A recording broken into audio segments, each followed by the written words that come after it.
finally here, and certainly have great respect for University of Cincinnati. They're a really good football team, really good team, well coached, and play well in all aspects. Offense, defense, has got a good special team. So certainly glad it's at home, and I'll be ready to answer any questions you might have.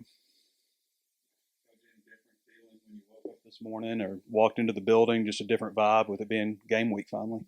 Yeah, really was. Kind of started a little bit Friday night in the kind of the mock game. You kind of feel, there's some things in life that are inevitable, and one of them is Saturday that Cincinnati's going to be here and we're going to be here, and there's going to be a whole bunch of people. And when it gets to that point, and it gets closer, it's a little surreal, like, okay, here it comes, because you have, after the season, you have 6, 7, 8 months, and then starting that week, it's getting ready to happen. So it's exciting.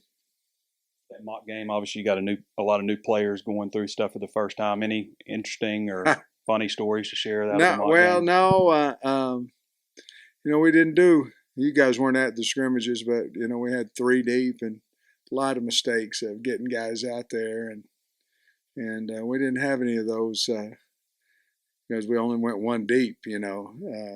With some substitutions that we made, but no, it went pretty smooth. We also have new coaches too, so we had to kind of get them. The only thing they really haven't done at this point, new coaches haven't been in the staff meeting on Saturday mornings, before the game, kind of how we're going to play the players, what are we going to take the ball, defer, what's the wind like, all those type things that we go over, but.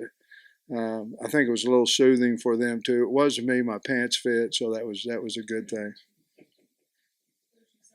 Cornerback battle, at least for week 1 and for now. But what set Ladarius apart and got him that second spot? I'm sorry. The what battle? The cornerbacks. The cornerbacks, have we? And what set Ladarius apart and got him that spot? Well, I don't know that we're set there. To be perfectly honest with you. Clark, we feel like he's played the most consistent of that group, and then I think we're trying to find out exactly what we're going to do, whether it be Day or whether it be McLaughlin or whether it be Chavis. To be perfectly honest with you, we're still trying to figure that out. We obviously know they're all going to play and things of that nature, but we're still trying to figure out who's going to run out there with the ones. And then, obviously, Brady Latham and Jaden Hazelwood are on the depth chart. Just injury update on them. Are they going to be back in practice today, tomorrow? Yeah, we expect both of those guys to be back in practice, maybe as soon as this afternoon. But certainly, we feel like they'll be ready for Saturday. This game will be the first for Arkansas since 1980 where you're ranked and the opponent is ranked for a season opener. Do you kind of feel like there could be a little more national attention, and what it might mean to you if you're able to win the game? And well, I think it's a big deal that SEC Nation's here. That's 1 of 3 top 25 matchups. We're on ESPN. Yeah, I mean, you want that for the program. Publicity for the program, and obviously we want to be standing room only and those things, which I think we are. And but it's changed a little bit over the last couple of years. Of course, who knows what it would have been during the COVID year. I think we would have had some really good crowds. We were playing okay. We were playing a little bit better than what we might have in the past. But now the expectations are certainly high, and they're high in our building as well. But I think opening up against a top 25 program, which I think Cincinnati's higher than that even. I think they would do well in the SEC. I know that. It should have helped us in the summer, should have helped us in fall camp, understanding that, we're not playing a team that's way inferior to us. We're playing a team that's every bit as good as we are, So I think that's helped us. I hope it has. A few weeks ago, the talk was that if things go right, that Rocket would get a certain percentage of the tailback snaps. With Dominique coming on, would that change as early as week 2 or 3, or how's Dominique, and what do you think about the running back scenario now? Well, we have the 3 right now with Dominique getting some Indy reps. We're going to try to add to his reps today. I think we need to do some cutting with him where we're not telling him, where, in other words, go to that cone and take a right, go to this cone and take a left. I think we've got to do some things where he's catching the ball out of the backfield. I don't want him involved in possibilities of guys on the ground inside and things of that nature. Not the first day. We'll try to progress that, but somewhere he can catch the ball and have to make a move off of a defender where we're not telling him which way to go pre-snap or pre-rep, whatever that may be, and see how he does there. But I don't know if he'll be ready this week, but I sure would hope that he'd be ready by South Carolina. I don't know that. We'll know a little bit more after we see him in practice. You were talking a minute ago about playing a top 25 team and just how that helps. Last year you had Rice and then you had your top 25 team. If you look at the contrasting, getting ready for those 2 seasons, was it difficult preparing last year when so many people were talking about the game 2 versus what you're seeing I think this year? it could have been, but we were coming off a 3-7 season. We just trying to get any win we could get, and actually, you guys know we had to stop Rice on a 4th down, or we were in major trouble in the 3rd quarter last year against them. So it wasn't exactly like we really were hitting on all cylinders, in that game. So to answer your question, I don't really know. We tried to downplay the noise of Texas as much as we could last year, and know that we had to beat Rice, and obviously didn't do a very good job of that in the first half, especially. This year, we know, nobody said a word about South Carolina. We know we've got a really, really good. They're a really good team. I mean, they really are. Only team to beat Notre Dame last year, and I know people say that they've lost some players. Well, they played a whole bunch of them last year because they were so far ahead in a lot of their games that they got experience with their other guys, and then they brought in some nice transfers as well.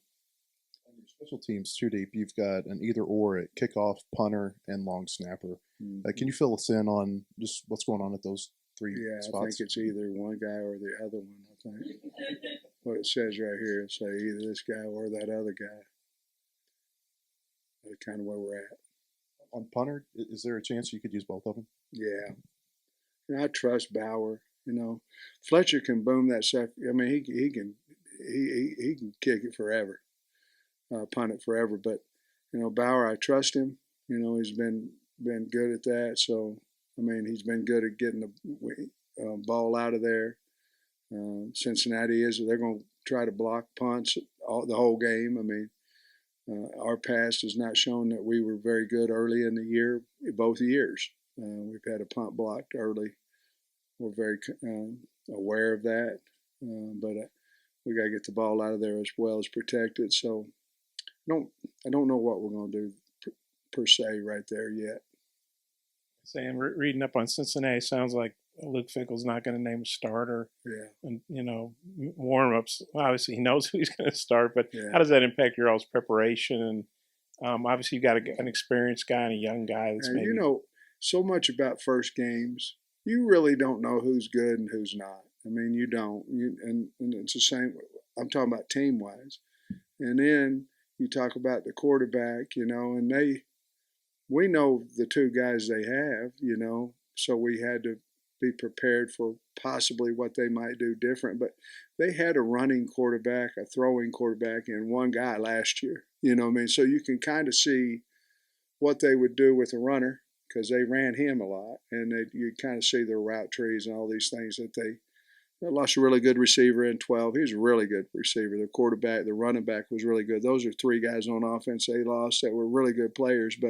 And their coordinator, I think he went to LSU maybe, but the quarterback coach is taking it over. And I think they'll be very similar. And I think they'll run more of, if this makes sense, they'll run more of what they've already ran. If it's a running quarterback, they'll run more runs with him, and if it's not, they'll probably throw the ball a little bit more and go back to their base inside outside zone type schemes that they've ran for years.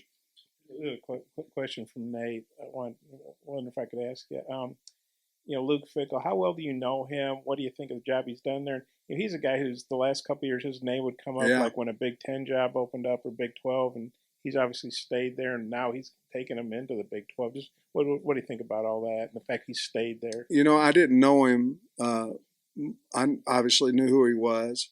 I met him at the AFCA banquet where they were giving out the Coach of the Year, and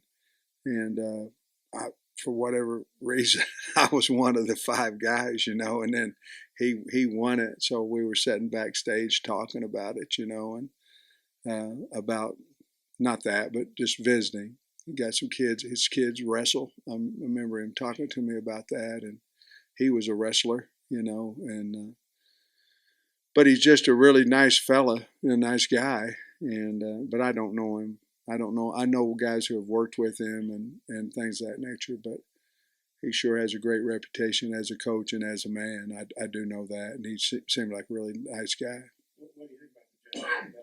Up in the Well, it's unbelievable. I coached at Cincinnati in 1996, and that's a blue collar type town. I mean, Cincinnati, it's a tough, and he's got that team playing like that. They're a little scary because they have a chip on their shoulder. They're the underdog type team, and they play hard and those things. And to go into Notre Dame and beat them last year, only regular season loss, and I don't know what Notre Dame did in the bowl game, but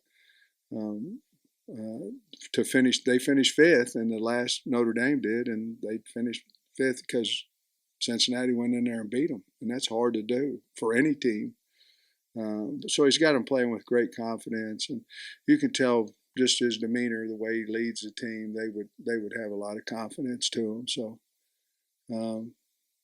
nobody, I don't believe nobody in college football has done what they did. So he's doing a great job, and he must really like it there because I'm sure he's had other opportunities to leave, but he hadn't. So must really like it there. First games, you a lot of times don't really know who's good yet. So outside of depth chart questions, just what are you hoping to learn about your team from this first week? Well, I want to be able to do some of the things that we did last year a little bit better. In other words, I want to be able to run the football. I want to be able to win first down on defense. We've got to convert 3rd and 1 and short yardages. I mean, that's things we had to get better. But as a overall team, I want to see what we have out at wideout. I want to see how much we miss Dominique Johnson. I want to see how good Drew Sanders is. I mean, there's a lot of things in there that is our D-line better than it was a year ago with losing Ridgeway and Trey Williams, and can we be better than we were? If we go multiple fronts, can we do that? Are we better with 4 guys on the line of scrimmage and taking a safety off the field, or are we better in a 3 down front? I don't know the answer right now. We've looked good doing whatever we've been doing in practice, but and then how are we going to hang on to the ball? It's a big deal. We were good last year hanging on to the football, but we have to. If you look at Cincinnati, when they break games, it's because they get turnovers, and it's on special teams, it's on everything. So for us, we should be okay because we've got all our coordinators back. We should be okay. We should be able to go out there in the first game and function and do well. Until we do it, it's kind of scary. You don't know, until you do it. Sam, you just mentioned Drew Sanders. What are you most excited to see out of him, I guess, this weekend? And do you kind of get a sense that he's ready to go prove himself at this level? Well, he's ready. I mean, he just never has played inside the box much. In college, he's been an edge guy. And so obviously he's taking a lot of reps inside. We feel like he's ready. I'm sure he is ready. I look for him to have a really good game. But it's a different position. Anybody who's ever played linebacker. It's a much different if you're where they can block you from either direction, and when you're out on the edge and you know everything's funneling from inside out to you, a lot of difference. And those are things that he hadn't done in at least a year, and I think he's certainly ready for that. See several freshmen in the two deep on your offensive line. I guess just what do you think that says about the potential of that group, maybe the future? I like those position? guys, you know, with Chamblee and Harris and Kudus. I like those three guys. I think they're really, you know, Henderson's a little behind them, those guys right now, but I like those three. I think they're the future of our program. You know, obviously Devin Manuel's been beat up, so that kind of and Marcus Henderson, so that kind of elevates, you know, those guys a little bit. But I've really been impressed with those three guys, and I think we'll get Devin back a little bit today, some along with Brady, so that'll help us, you know, with that depth as well. Cincinnati returns all five of the starting offensive line. What is your impression of that group, having your offensive line background? Well, anytime you have them all coming back, you know, that's a good thing. Even if it's a good thing, and you know, they run the duo play about as good as anybody. They'll try to bloody your nose and come right at you. They're really good in pass protection. I don't know what happened to their coach. You know, Coach Ron Crook, good football coach, but he's since moved on, and had a lot of respect for him, and you know, do have a lot of respect for him. But they're well coached. I'm sure they'll come in here well coached, and they play really well together. And you know, you have five like we do. We have four coming back. We feel like that's a strength of our team. I can't speak for Coach, but I'm assuming he thinks that's a strength of their team. I do, and really been impressed with their physicality. With KJ, one of my favorite lines you said last year was when he bowed over a safety. You said, "This is all to show him this is all day." What's the balance though with that? Because you are thin at quarterback, but what's the balance with that? Because it's a big momentum deal when he does something like that. It excites everybody, but also stepping out of bounds because he did have to come out of a few games last year. Well, you can't. It's hard to coach that out of a kid. I mean, it really is, because he, you know, in practice he can veer around and do all this stuff, but you can tell him, you know, we got to have you healthy, you know, and this, that, and other, and he gonna do whatever he wants to do. To be honest with you, and I think it just depends on the moment in the game. If he thinks that he needs to set the tone, then he's going to go do it. You know, whatever we tell him.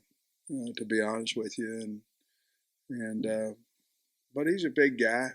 You know, he can handle physical tackles and things of that nature. But we're going to run him, and we're not going to change our offense, you know, from what we did before. I would like him to, you know, get on the ground a little bit more, get out of bounds some, but he says all the right things. But then Saturday comes, he goes run over somebody, you know. So I'm not going to coach him out of being aggressive, but I am going to ask him to take care of himself. Last year, you guys cleaned up penalties in the second game. You only had 4 against Texas. You had 13 for 117 in the opener. That's awesome. Thank you for that. I'm just speaking it out there. Yeah, so is there a question behind this, or are you just trying to murder me right now? I'm asking if you pointed that out to the players, how you guys started things off last year, because obviously you can't have not yet. I mean, we have in our scrimmages certainly. You know, I was teasing you, by the way. I know this. If we did that again, we'd lose, and so I think we've been a little cleaner. We've been really clean with the ball. You know, I haven't done a lot of picks. Offensively, I'm saying, hadn't had the ball on the ground much, but I told them after the first scrimmage, I said, you know, we're going to have a holding call. I mean, we are. That's probably going to get 2. To be honest with you, that's kind of how it is, and you're going to have, you're going to have a pass interference call. That's going to happen. But the ones where you jump off sides, on defense, and the ones where you legal procedure, or you don't line up right, those are things that, I coached high school ball. Those are things in high school that you don't see. You don't see Fayetteville High out here doing that, and you might not see Fayetteville Middle School out here doing that, and then we go out there and do it. And I get it, it's anxiety and all those type things, but that's also coaching. And I believe I probably said that last year after the Rice game. We got to. That's on me. But I think we'll be much better. We do have a lot of guys coming back, so I think that'll help them too a little bit with a little bit of nervousness, a little bit of anxiety as well. Talking about cleaning things up, I'm curious, this week in practice, the next few days, what are some things that you'd like to see out of your team? Just execution on offense. Just we had a really good practice Saturday morning. I mean, really good. Not a lot of snaps errant. We don't have those with the guys that are really going to play that position right now. We do have some with, guys that aren't, or, right now we're with Kuda's playing. He's probably not a center, but he's playing center for us. So we've cleaned up those things defensively. Basically, it's just running the game plan because we've had 2 days already to practice for Cincinnati, and now it's just clean up from the coaches about what we need to throw out, some things that didn't look good on on Thursday and Saturday, and just building confidence in our team, and you do that by practicing well. And so if we can do that, I think we'll be fine. It's just we can't afford to have any sloppiness at practice. It's got to be bam, bam, bam, bam. We already had a 2-day run through, basically a 2-day practice on Cincinnati. Now it's got to be, this is exactly what we're going to do, and let's go build confidence. The only way you can do that is do things well, And then the second half of last season, you didn't have Jalen Cattle on. It seems like he's really become a vocal leader on that defense. How excited are you to see him get back on the field? Very. I'm excited for him, too. I'm excited for the team, but that's hard on the guy who's played a lot of ball, and he's sitting out there. And we're having one of our best years since he's been here, and he wasn't an on the field participant in 7 of the games. I'm sure that's very, very hard for him. So I think anytime you lose something, it even becomes more special when you get it back. Or you have a chance to earn it back, or whatever may be the case. But I think he's really excited to play. He's played extremely well, and we'll see what happens. You were talking about your block punt problems early in the year, the last couple of years, and not just Arkansas, but it seems like there's a lot of big special teams plays early in the season, whether it be, I guess, breakdowns most of the time. What do you think that is, that there's so many big plays early in the year on special? Well, I think you don't really know exactly what they're going to do. If you get into week 3 and 4 and 5, now you've got an idea of what they're going to do from you just have to be so just base sound in special teams. Now, last year we had a punt blocked against, I think it was the first game of the year, because we just didn't block out. I mean, every day in practice, just something happened, same guy, all that, you know what I mean? But I think a lot of that is you can really tell a lot of the new stuff that comes in, because it's like pass protection. If you're sound with rules and schematics, you should be okay. Georgia blocked one last year on us that we hadn't seen, but not only that, but we just weren't. That was not necessarily sound against that look, and we certainly made an adjustment. But we'd like to make the adjustments before it happens. Where we can be able to pick that up. And so as we've been together a little bit longer, I think our big talk between Scott and I and the special teams is, we just have to have a way, a mechanism to make sure that whatever they throw at us, that we, if we're going to cut a guy loose, he's got to be coming from 10 buck 2 out there, and not up the middle. And of course, that's easy to I mean, that's everybody knows that, but sometimes it's difficult to get done. And I think we're a lot sounder than what we were in my first 2 years here. But I'll say this: after the first, after the first 3 or 4 games, Georgia got us. But after that, we seem to be pretty sound in that aspect. You've answered this already, but who are some of the guys on the defensive side of the ball for Cincinnati that you guys have kind of identified as impact players, or They lost a lot. They lost a lot of players from last year, really good players too. But I like they're both their linebackers, 2 and 13, and then they got a defensive end, Van, 42. That's a good player. Played a lot of ball for them last year. And then in the secondary, Bush and Hicks, their free safety and their boundary corner. Those guys are, and that's who we really know about. The rest of the guys, they lost several defensive starters and guys that went to the NFL last year. But Van played a lot of ball for them, and I really like 13. He's a Sam now, but makes a lot of plays, makes them in open space, big guy. And of course, they still have Bush and Hicks in the secondary, but they'll run and hit you now. They're a good team. I mean, good football team. I was wondering if you watched any Week 0 games and if there's anything that popped up that made you go, I want to revisit that with the team, or we need to double down on that. Anything like that? I watched Wyoming and Illinois, and there wasn't really anything much came out of that. Illinois beat them pretty good, and the Nebraska game. Oh man, there's some things came out of there that you go, maybe we ought to learn a little bit out here or there, but not really anything that I can think of. It was a good game though, Nebraska Northwestern. It was a really good game. Sam, from an offensive line, I mean, obviously experience is good anywhere, but how much does having the experience you guys have on the line, the experience they have, the cohesiveness, all that, how much does that help? Well, I think it's huge. In the first game, depends on what type of defense you're playing. If you're playing a Cincinnati that's all over the place, that run that 3-3-5, and they're going to come in gaps now. I mean, and twist and blitz and all kinds of stuff. I think it really helps you when you have an older line because you just got to really be gap sound again. You have to against anybody, but a team that moves all the time and blitzes quite a bit of the time, you really have to be ready. So I'm glad we're older. They're going to get us some too. I mean, they've got good players and great scheme. But I think it's a big deal for us to be a little older, and the guys have seen a lot of ball especially with the defense that Cincinnati runs.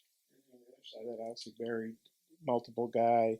How big a challenge is that for you all's defense? Well, it's a big challenge because they lost their quarterback, they lost their tailback, and they lost a really good wideout. Well, they got to transfer in from Hawaii, who's really a good player, and they've got 2 separate quarterbacks that who knows who's going to play, and not positive who the running back's going to be yet. But we do know, and they got a new coordinator, so you don't know exactly what they're going to do, but I think we've got enough defense in that we can attack whatever we see. I think the first couple series are going to be really important to figure out kind of, what they're bringing to the party. Some guys bring iced tea and some guys bring liquor, and you just got to figure out what they're bringing. I mean, hey, go into 2-minute offense. You'll figure out what kind of party you're going to on the first play. They come after you. You're going home. Okay, this is what kind of party it's going to be. Or they'll drop 8, and you got to dink and dunk and get down in there. So the first 2 series on both sides of the ball will be a big, big thing on Saturday, in my opinion, and how fast our coaches make adjustments and how fast theirs does. I think can't wait till half. The game's halfway over at that point, so we got to really get good communication up front or up top and see what we need to see to figure all this stuff out. More line thing, Luke Jones obviously a new starter, but he's an experienced player. How do you feel about him fitting in with that group? And he'll be great. He'll be great. I'm not worried about him one bit. He'll do a really nice job. BetOnline is the fastest and easiest way to wager on all your favorite sports, contests, and events with first-to-market odds and lines. Find reviews and news for every league, including Major League Baseball, NFL, NBA, NHL, combat sports, esports, and even golf. BetOnline continues to be the top online resource for all your sports information, from live in-game betting, props, and futures. Head to BetOnline today or use your mobile device to join today and make your first sports bet. Use our promo code BELIEVE50 to receive your 50% welcome bonus on your first deposit. That's BELIEVE, BLEAV 50. That's BELIEVE, BLEAV 50. Bet online, where the game starts.